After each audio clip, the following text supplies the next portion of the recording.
Seorang sholat itu hatinya itu lebih tenang. Dalilnya Quran surah 13 ayat 28, di tafsir Quran surah ke-20 ayat ke-14. Ali bin Abi Thalib karamahullahu wajhah itu pernah, teman-teman, terkena duri di kakinya, duri kecil yang menyakitkan. Terus sakitnya luar biasa, begitu mau dikeluarkan sakit.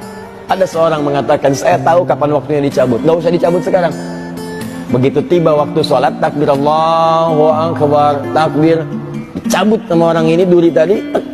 Tidak ada ekspresi sedikit pun di wajahnya, saking tenang dan khusyuk dalam sholatnya. Hilang duri. Sampai para ulama dulu mengatakan, orang kalau sedang sholat, lewat anak panah kemudian ruku, anak panah lewat di antara janggut dengan tubuhnya, tidak akan bergerak dalam sholatnya. Anda bisa kebayang. Umar bin Khattab ditusuk berkali-kali, kapan baru kemudian menyadarinya? Saat salam, Assalamualaikum, Assalamualaikum. Masya Allah.